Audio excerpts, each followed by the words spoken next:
नमस्कार, स्वागत है आपका एक बार फिर से भारत समाचार के हमारे इस खास कार्यक्रम में जो आधारित है कानाफूसी गपशप और चर्चाओं पर। तो चलिए शुरू करते हैं पावर सेंटर।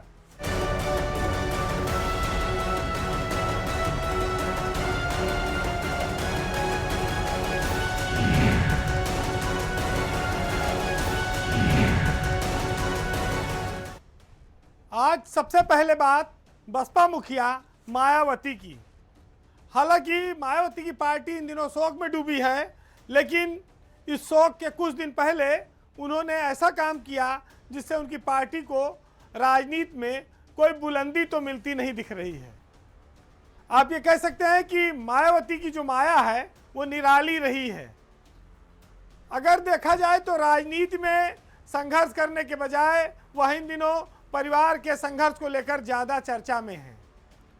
बसपा की पकड़ वोटरों पर दिन ब दिन कमज़ोर होती जा रही है, लेकिन मायावती पार्टी पर अपनी पकड़ को मजबूत बनाए रखने के लिए कोई कसर नहीं छोड़ रही हैं। वो इसका एहसास आए दिन कराती हैं और इसका नतीजा भी आपने देखा कि उन्होंने एक बार अपने भतीजे आकाश आनंद को आगे बढ़ाया, नेशनल कोऑर्डिनेटर बनाया, रैलियां कराई, बाद में उनको और उनके ससुर अशोक सिद्धार्थ जो बीएसपी के सांसद भी रहे हैं उनको पार्टी से निकाल दिया। मायावती के पास वैसे भी अब वफादार नेताओं की बहुत कमी है और ऐसे में वह अपने ही रिश्तेदारों पर जिस तरह से तलवार चला रही हैं उससे ये साफ दिखता है कि घर को आग लग गई घर के चिराग से, यानी कि जिस डाल पे बैठे हो उसी को काट रहे हो और काटते काटते अब डाल टूट के गिरने की नौबत आ गई है। अशोक सिद्धार्थ को मायावती ने दोबारा पार्टी से निकाल दिया है।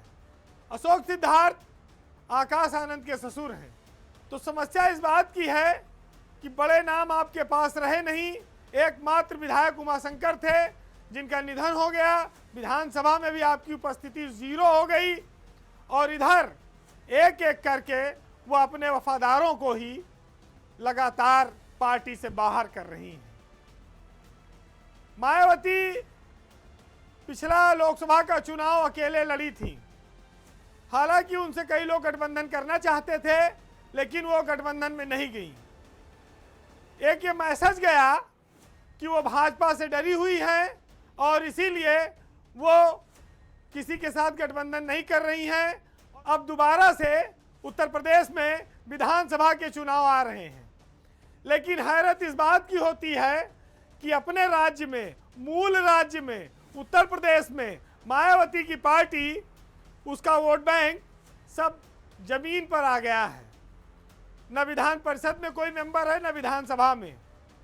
9 से 12% के बीच वोट बैंक रह गया है। उसके बावजूद वो उत्तर प्रदेश के बाहर कोऑर्डिनेटर नियुक्त कर रही, देश के विभिन्न राज्यों में जहां पर शायद कोई जा न पाए, जैसे उड़ीसा, कर्नाटक, तमिलनाडु, महाराष्ट्र। अब जिनको वो प्रभारी बनाती हैं वहां वो कौन सा चमत्कार करेंगे। जहां पेड़ को जड़ में पानी डालने की जरूरत है, सींचने की जरूरत है, वहां वो पेड़ को पत्तियों से सींच रही हैं। तो ऐसे में आप ये सोच लीजिए कि पेड़ का असर क्या होगा। मायावती ने अशोक सिद्धार्थ को दोबारा पार्टी से निकाल दिया। आकाश आनंद अशोक सिद्धार्थ के दामाद हैं। उनके सामने एक बड़ा धर्म संकट भी आ गया होगा कि वो अपनी बुआ के पक्ष में खड़े रहें या अपनी पत्नी के पिता के, यानी कि घर में कलह भी आ गई होगी, चरम पर भी हो सकती है।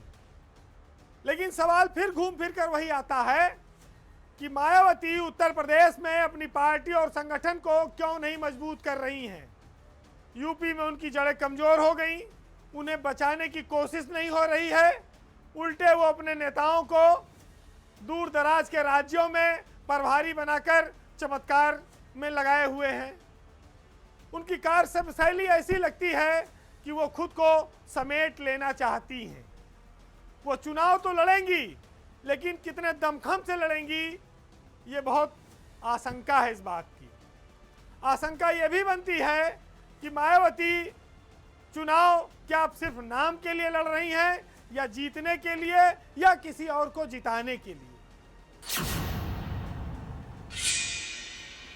पिछले दिनों एक तबादला सूची आई और उस तबादला सूची ने कई बड़े साहबों के अरमानों पर पानी फेर दिया है।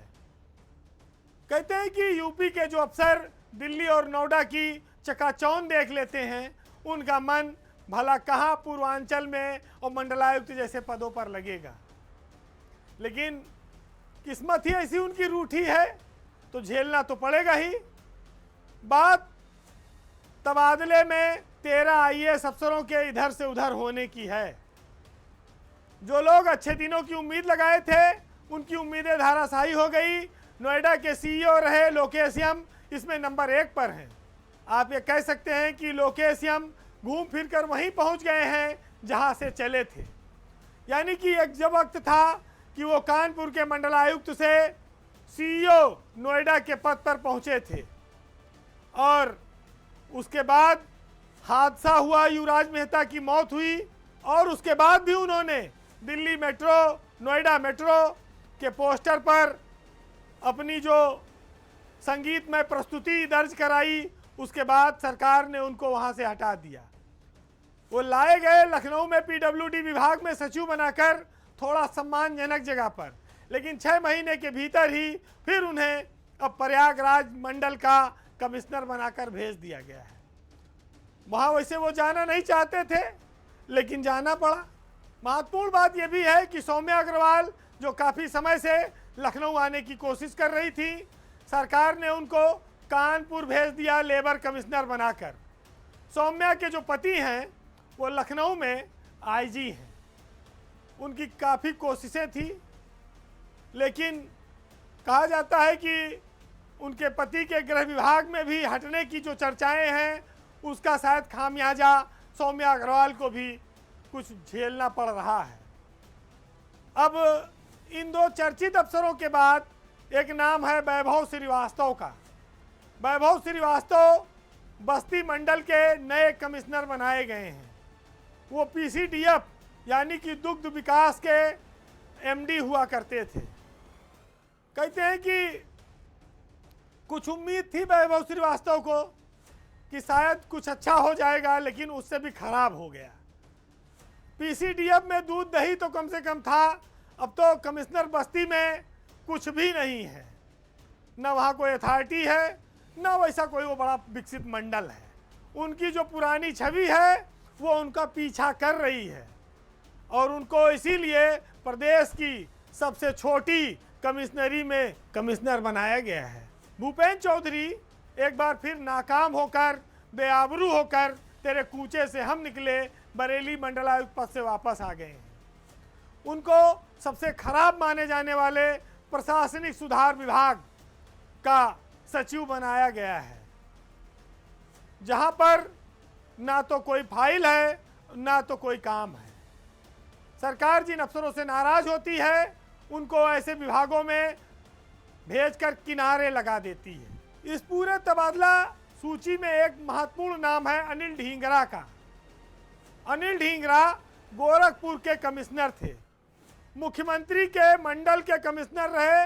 उनको जो 3 साल उन्होंने वहाँ पर सेवाएं दी, उसका इनाम उन्हें आवास आयुक्त बनाकर सरकार ने दिया है।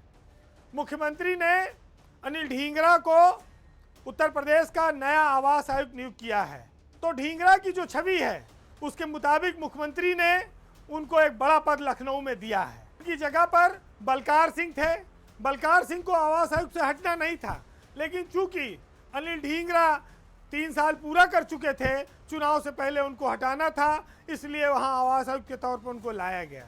फिर भी बलकार सिंह का सम्मान रखते हुए सरकार ने उन्हें यूपी सीडा का नया एमडी नियुक्त किया है। बलकार सिंह की छवि भी एक अच्छे अफसर की है और इसी का उनको फायदा मिला है। इंडस्ट्री सरकार की समय प्रियॉरिटी पर है। वो विजय किरण आनंद की जगह आए हैं, तो इसका मतलब दोनों अफसरों का महत्व सरकार की नज़र में काफ़ी ज़्यादा है। आप इसको इनाम के तौर पर देख सकते हैं। तो ब्यूरोक्रेसी में कुछ लोग जो नोएडा दिल्ली की सारी चकाचौंध रंगीनी देख चुके हैं, उनके दिन खराब चल रहे हैं। उनको अच्छे दिनों का इंतजार है, लेकिन अभी आसार नहीं है उसके। अब अगली खबर देश की ब्यूरोक्रेसी की, जो भारत की सबसे मजबूत सेवा मानी जाती है और कहा जाए तो इस देश के सरकारी तंत्र की रीढ़ मानी जाती है। जब सेवा शर्तों की बात आती है तो देश की अन्य सेवाओं की तरह ही आईएएस अफसरों की सेवा है, सब 60 साल पर रिटायर हो जाना चाहिए, लेकिन आईएएस अफसरों को अत्यधिक संख्या में सेवा विस्तार मिलता रहा है और 60 साल के बाद भी वो नौकरी करते रहे हैं। ये चर्चा आज इसलिए आई कि आईएएस अफसरों को सेवा विस्तार देने का जो मामला है उसका पैमाना केंद्र स्तर पर और राज्यों के स्तर पर अलग अलग है। यानी कि केंद्र से जो अफसर रिटायर होते हैं उनको सेवा विस्तार आसानी से मिल जाता है, लेकिन राज्यों से रिटायर होने वाले अफसरों को ये सौभाग्य की बात मानी जाती है। यूपी में बहुत बार कई सारे अफसरों के लिए सेवा विस्तार मांगा गया, पर केंद्र सरकार ने मना कर दिया। दूसरी ओर अभी हाल ही में भारत के कैबिनेट सेक्रेटरी और गृह सचिव दोनों को 1-1 साल का सेवा विस्तार दिया गया है। हम आपको थोड़ा पीछे ले चलेंगे कि उत्तर प्रदेश में अवनीश अवस्थी जब अपर मुख्य सचिव गृह थे तो उनके लिए भी सरकार चाहती थी कि सेवा विस्तार मिले, लेकिन उनको सेवा विस्तार नहीं मिल पाया। दुर्गा शंकर मिश्रा को 3 बार सेवा विस्तार दिया गया केंद्र सरकार द्वारा चीफ सेक्रेटरी के पद पर, लेकिन मनोज कुमार सिंह जब 1988 बैच के मुख्य सचिव बने उत्तर प्रदेश के, तो तमाम कोशिशों के बावजूद, मुख्यमंत्री और सरकार की तमाम इच्छा के बावजूद उनको सेवा विस्तार सेंट्रल गवर्नमेंट ने नहीं दिया।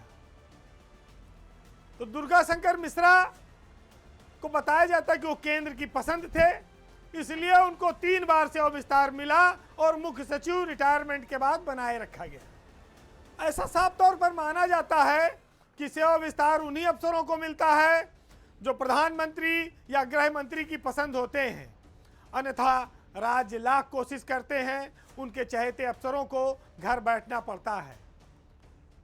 भारत के कैबिनेट सेक्रेटरी टीवी सोमनाथन और देश के गृह सचिव गोविंद मोहन को 1-1 साल का सेवा विस्तार दिया गया है।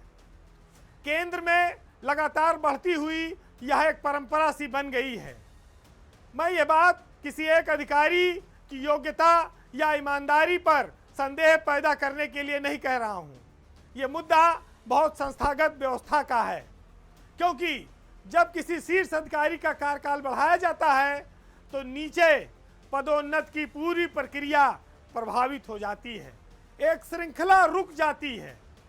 जिन वरिष्ठ अफसरों ने 35 साल 40 साल जिलों में मंत्रालयों में संकटों के समय सरकारों को सेवा दी है, वे शीर्ष पदों पर आने का जो अवसर है वो खो देते हैं, क्योंकि ये पद खाली ही नहीं होता है।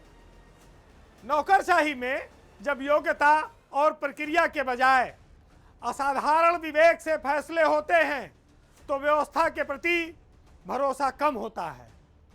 यह उत्तराधिकार योजना और मनोबल दोनों को नुकसान पहुंचाता है।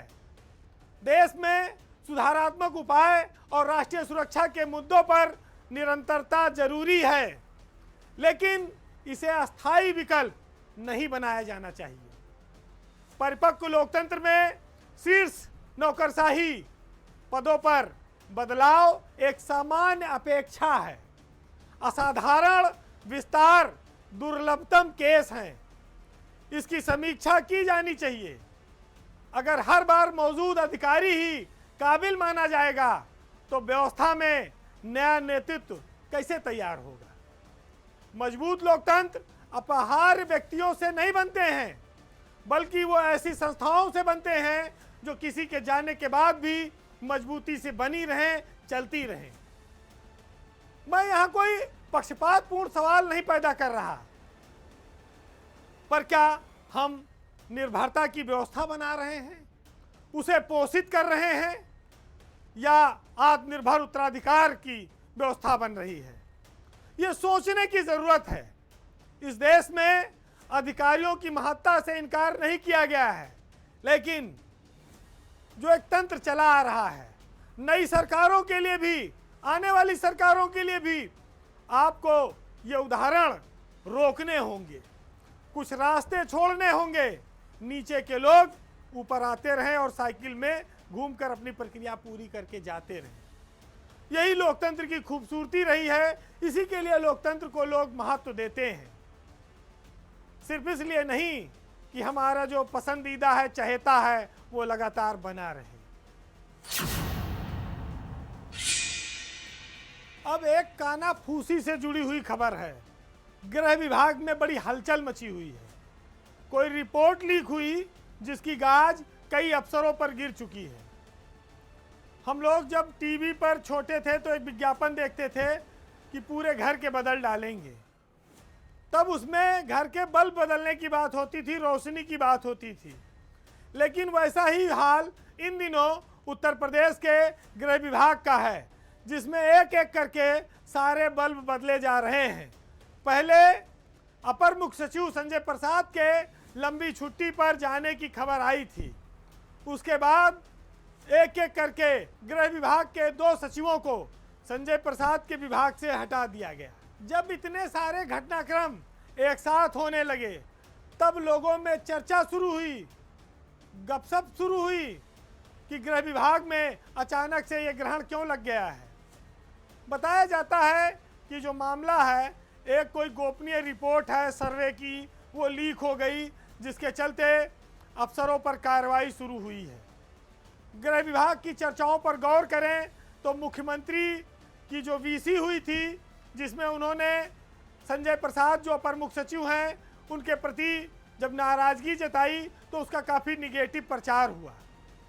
वीसी में मुख्यमंत्री की नाराजगी अफसरों को लेकर कई बार सामान्य तौर पर देखी जाती है, लेकिन आगे जब आईएएस और आईपीएस अफसरों की लिस्ट आनी शुरू हुई तबादले की, तब लोगों का ध्यान इस ओर गया कि गृह विभाग से पहले गृह सचिव मोहित गुप्ता हटाए गए, फिर दूसरे गृह सचिव प्रकाश बिंदु हटाए गए। उसी के साथ इंटेलिजेंस विभाग में एडीजी थे भगवान स्वरूप, वो भी हटा दिए गए। तो आखिर ऐसा क्या हुआ कि ये लोग हटाए जाने लगे अचानक से? वैसे भी जो लोग गृह विभाग में उच्च पदों पर रहते हैं वो सरकार के लिए बड़े महत्वपूर्ण होते हैं, और सरकार जब उनको हटाती है तो किसी अच्छे पद पर भेजती है। अब मोहित गुप्ता को गृह सचिव पद से हटाकर आईजी एंटी करप्शन भेजा गया, जो डिमोशन टाइप का पद है, जिसको माना जाता है कि नाराजगी में भेजा गया। इसी तरह से प्रकाश बिंदु कहाँ गृह सचिव थे मोहित गुप्ता के साथ, और वो अब पीसीडीएफ के एमडी बना दिए गए, जहाँ पर अमूमन पीसीएस से प्रमोटेड आईएएस लोग भेजे जाते हैं, विशेष सचिव स्तर के जो एमडी बनाए जाते हैं। तो इसका मतलब है कि सरकार उनसे भी नाराज हुई। फिर बात आई कि इंटेलिजेंस विभाग जो मुख्यमंत्री का आंख नाक कान होता है, एडीजी भगवान स्वरूप जो प्रदेश में होने वाली घटनाओं की हर रोज ब्रीफिंग करते हैं रात में मुख्यमंत्री को, वो भी हटा दिए गए। चर्चा ये भी है कि एक कोई सर्वे हुआ था जिसमें विधायकों की हार को लेकर कोई रिपोर्ट थी जो लीक कर दी गई। मीडिया के एक ग्रुप द्वारा उसको छापा भी गया और कहा गया कि 100 से ज़्यादा विधायक चुनाव हार रहे हैं। तो ये जानकारी कुछ चुनिंदा लोगों तक थी, एसीएस तक थी, सेक्रेटरी तक थी या इंटेलिजेंस तक थी। वो रिपोर्ट बाहर कैसे गई मीडिया में, इसकी जिम्मेदारी इन अफसरों की मानते हुए इन पर शायद कार्रवाई की गई है। और यही वजह है कि उत्तर प्रदेश में पुलिस महकमे में, गृह विभाग में काफ़ी बड़े बदलाव हुए हैं। बहुत सारी चीज़ें, खबरें पर्दे के पीछे छुप कर रह जाती हैं, कागजों और फाइलों में दबकर रह जाती हैं। इसीलिए शायद संजय प्रसाद की जो लंबी छुट्टी का कार्यक्रम था वो भी टला हुआ है। ऐसी चर्चा है कि अब वो अगस्त के महीने के आखिरी में शायद जाएंगे। उनके नाम पर जो तलाश होनी थी वो पूरी नहीं हो पा रही है। लेकिन मोहित गुप्ता, प्रकाश बिंदु, भगवान स्वरूप, ये 3 बड़े नाम जो हटाए गए हैं, इसके पीछे की कहानी रिपोर्ट लीक से जुड़ी हुई है। अब लीकेज का तो खैर जमाना है, पेपर लीक पे वैसे देश में हंगामा मचा है, यहाँ रिपोर्ट लीक पर भी कुछ लोग निपट गए। कार्रवाई दोनों तरफ हो रही, देश भर में हो रही है, तो गृह विभाग भी उसकी चपेट में आ गया है। फिलहाल सत्ता के गलियारों में जो हलचलें चलती हैं वो बहुत देर से लोगों के सामने आ पाती हैं, सच्चाई भी बहुत देर से पता लगती है, लेकिन जब सीरियल से कार्रवाई होने लगी तो कान खड़े होने जरूरी है। आज के पावर सेंटर में इतना ही, लेकिन जाते जाते हम आपको मंजर भोपाली साहब की कुछ लाइनों के साथ छोड़ जाएंगे, जिसमें वो ये कहते हैं कि हमको अपने अतीत की जो किरदार है, जो हमको पिछली पीढ़ी ने सिखाया है, जो ब्यूरोक्रेसी के उच्च कोर्ट के मापदंड हैं, उनसे विचलित ना होइए, उन चीज़ों को, गोपनीयता को भंग मत करिए। वो चीज़ें छूटेंगी तो कैडर का नुकसान होगा और समाज का नुकसान होगा। जैसे जैसे मूल्यों का ह्रास होगा वैसे वैसे सम्मान घटेगा। फिलहाल इन लाइनों से आप इस बात को समझिएगा कि अब अगर अजमते किरदार भी गिर जाएगी तो आपके सर से ये दस्तार भी गिर जाएगी। हमसे होंगे न लहू से सींचने वाले जिस दिन, देखना कीमते गुलजार भी गिर जाएगी। और अपने पुरखों की विरासत को संभालो, वरना अब की बारिश में ये दीवार भी गिर जाएगी। नमस्कार।